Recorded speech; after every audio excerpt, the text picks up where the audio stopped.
Madam इसको कल से बहुत ही बैक में प्रॉब्लम हो रहा है, हाथ भी हिला नहीं पा रही है। एमआरआई करवा ले क्या इसका? अरे एमआरआई क्यों, क्या हुआ? मैडम कल से भारती, गाजर का हलवा बनाया तब से बहुत दुख रहे। गाजर का हलवा गोली बनाने भी लिया मैंने। हेलो दोस्तों, जैसे अभी पिंकी बेन ने बताया, उस लड़के की मैं स्टोरी आपको बताती हूँ। मेरे को लगता है 22-23 जनवरी की बात होगी। उस दिन दोपहर के वक्त उनके पिताजी उसको ऐसे पकड़ के लेके आए थे। वो चल भी नहीं पा रहा था, प्रैक्टिकली घसीट रहे थे और अंदर लाके बिठाया, बिठा के उसके पैर रखे थे तो पैर ऐसा उड़ रहा था, पैर जमीन पे लगते हैं। पिताजी बोले अभी इसका पैर ऐसे ऐसे उड़ रहा है, इसलिए आपके पास आया हूँ और दुख तो बहुत ज़्यादा रहा है। मैं कि कितने दिन से तकलीफ है? तो बोला 1 महीने से ज़्यादा हो गया, अभी 15 दिन से तो काम पे भी नहीं जा पा रहा है। पर मैं क्या करूँ, मेरे को तो जाना पड़ता है। पर अब तो ये चल नहीं पाता है, कैसे पकड़ पकड़ के बाथरूम लैट्रिन तक चला जाता है। पर अभी तो वो भी थोड़ा सा मुश्किल हो रहा है 2 दिन से। मैं कि आपने क्या किया? तो वो बोले हम तो वहाँ पे एक दवाखाना है, वहाँ पे गए थे, होम्योपैथी में गए थे, फिर फिजियोथेरेपी में गए। वहाँ पे वो टैपिंग करते थे और सेक करते थे और आई से थोड़ी कसरत कराते थे। और पहले उस टाइम तो एक ही बाजू में दुख रहा था, इधर बैक में पीछे की साइड में दुख रहा था। फिर बाद में तो दूसरी बाजू फैल गया, फिर तो ऐसे हिलाने में ही तकलीफ हो रही। और धीमे धीमे तो वो चल के भी झुक के चलने लगा, चलने में भी दिक्कत हो गई। मैं कि फिर आप कोई डॉक्टर को नहीं बताया? बोला सोचा ऐसे ही अच्छा हो जाएगा। फिर गए डॉक्टर के पास तो विटामिन की रिपोर्ट कराए थे तो विटामिन कम आए, तो डॉक्टर ने बताया कि आप एडमिट हो जाइए, हम लोग बॉटल भी चढ़ा देंगे, आगे रिपोर्ट कराते हैं। मैंने सोचा अभी एडमिट तो कहाँ करूँगा, फिर उन्होंने एमआरआई का भी नाम लिया था। तो फिर मैं आपके पास आ गया। मैं कि देखो एक बात मेरी सुनिए, एमआरआई तो उसका आपको कराना ही पड़ेगा। मैं एमआरआई करे बगैर कुछ भी नहीं करने वाली हूँ। मैंने उसको चेक कर लिया था और मैं श्योर थी कि उसका जो मणके में वो जिस भाग पे दुखाव हो रहा है उसी भाग पे बहुत ज़्यादा दबाण था और वो दबाण स्पाइनल कॉर्ड पे होने के कारण उसको दुख रहा था, पैर चलते बंद हो गए थे। मैं कि आपका इलाज तो तभी होगा जब एमआरआई होगा। वो बोला एमआरआई? मैं कि आप चिंता मत करो, अपन कैसे ही व्यवस्था करके इसका एक बार एमआरआई करा लेते हैं। मैं कि एमआरआई साधा नहीं होगा, इंजेक्शन देके करना पड़ेगा।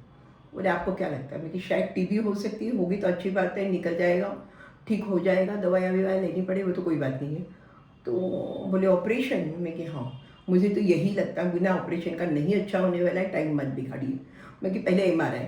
फिर उसका एमआरआई किया। एमआरआई करने के बाद में उसके इंजेक्शन देके फादर का मेरे को फ़ोन आया, बोले आपने बोला एमआरआई करा लिया। एमआरआई के बाद तो बिल्कुल चलता बंद हो गया। आपके यहाँ तो मैं थोड़ा पकड़ के तो ला रहा था, अभी तो उसको हम खड़ा करना ही मुश्किल है। मैं क्या बोलूँ आपको? मैं कि एक काम करो, आप मुझे उसका एक वीडियो भेजो। उन्होंने मेरे को वीडियो भेजा है, मैं आपको बताती हूँ। ये दाम लेने के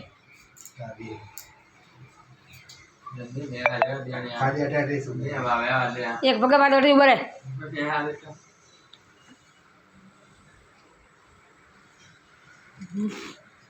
Ah, berubah. Ini lah tu barang kita betul. Pemil. Bisa lihat. Bah, bah. वो पारा लो। मैंने उसके पिताजी को बोला, उसके रिपोर्ट मेरे पास आ गए हैं, पर आप एक काम करो, वो प्लेट्स लेके मेरे पास आओ, मैं आपसे बात करती हूँ। अब आप लोग भी देख सकते हो ये ऐसे, ये जो स्पाइन आपको यहाँ पे ये मणका दिखाया हुआ है और ये 2 मणकों के बीच में से इधर से स्पाइनल कॉर्ड जाता है। तो ये जो यहाँ पे मणकों के बीच में से स्पाइनल कॉर्ड जाता है, आपको देखोगे मणकों के जो खड्डा ये दिख रहा है ना, स्पाइनल कैनाल, इसके बीच में प्रैक्टिकली ये तो पूरा आपको खुला दिख रहा है, इसके अंदर ये सफ़ेद सफ़ेद अंदर आया हुआ है, तो ये पूरा भरा हुआ है। तो वो दबाण के कारण स्पाइनल कॉर्ड में या मज्जारज्जु पे जो दबाण आ गया है उसके कारण वो चल नहीं पा रहा था। फिर आप सेम चीज़ यहाँ पे भी देख सकते हो। यहाँ पे आप देखोगे तो ये जो है ये स्पाइनल कॉर्ड या मज्जारज्जु है और ये जो आप यहाँ पे देखोगे, मैंने इसे लाल करके बताया, ये मणके दिख रहे हैं, ये मणका टूटा फूटा दिख रहा है। यहाँ पे तो आपको पूरा मणका दिख ही नहीं रही है, गला हुआ ही दिख रहा है। और उसके आगे पीछे पूरा स्पेस देखोगे, ये स्पाइनल कॉर्ड है, इसके ऊपर ये सूजन है, ये नीचे जा रहा है। तो अब ऐसी हालत में तो दूसरा कोई रास्ता था ही नहीं, ऑपरेशन। मैंने उनको बोला कोई रास्ता नहीं है, कुछ भी टाइम मत बिगाड़ो, कहीं पे कंसल्ट करने मत जाओ, जहाँ पे ऑपरेशन करना है वहाँ पहुँच जाओ। बोले पैसे का प्रॉब्लम, हमारे पास कार्ड नहीं है। मैं कि मुझे पता नहीं, आप कार्ड की भी व्यवस्था साइमल्टेनियसली करो, पर अभी आप ज़्यादा टाइम बिगाड़ोगे, ये बच्चे को ऐसे ही चलाओगे। अगर एक बार ये दबान बढ़ गया तो इसका चलना भी बंद हो गया, पेशाब भी रुक गया, सब प्रॉब्लम हो गई, तो ऑपरेशन के बाद भी रिकवरी में बहुत टाइम लगेगा। एनीवे उन लोगों ने मान लिया, ऑपरेशन तो करा दिया। फिर मेरे को फ़ोन आया कि ऑपरेशन के बाद में पैर तो हिलते अच्छे से हो गए हैं, पर अभी चलता नहीं हुआ है। मैं कि ठीक है, धीमे धीमे कसरत से हो जाएगा, आप चिंता मत कीजिए। पर मेरी रिपोर्ट में क्या है वो तो बताइए। पर उसके रिपोर्ट में बैड लक से वो गांठ कैंसर की थी, वो मणके के अंदर से भी कैंसर था, आजू बाजू में भी फैला हुआ था, वो ट्यूमर निकाला हुआ था उन्होंने, और आगे का इलाज ज़रूरी था। वो बोले अब मेरे पास पैसे नहीं है, कैसे ही करो। मैं क्या, आप बात करिए आपके हॉस्पिटल में जहाँ पे आपने इलाज कराया वहाँ पे भी बात करो, सभी आपके समाज के लोगों से, सबसे जो लीडर्स है सबसे बात करो, और फंड्स इकट्ठे करने की कोशिश करो, क्योंकि आगे इलाज करना पड़ेगा। कैसे करके क्या कार्ड करा लो, फिर क्योंकि कार्ड होगा तो आगे कैंसर का इलाज आपका फ्री में हो सकता है आयुष्मान कार्ड के थ्रू। सो मैं आप सब लोगों को इस स्टोरी पर से एक ही बताती हूँ, पैसे नहीं है, सही बात है, बहुत लोगों को पैसे की प्रॉब्लम आती है, पर पैसे नहीं है बोलते किसी का इलाज तो नहीं रुकना चाहिए।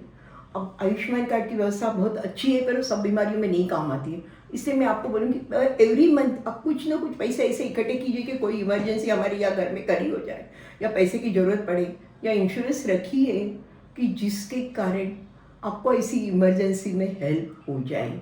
और उसके से उससे ज़्यादा बड़ी प्रॉब्लम हो तो आप फटाफट सभी जगह से इंफॉर्मेशन इकट्ठी कीजिए कि कहाँ कहाँ से आपको हेल्प मिल सकती है, एंड कोशिश कीजिए हेल्प लेने की। तो मैं तो एक ही कहूँगी, आयुष्मान भव, हेल्दी रहो। Thank you.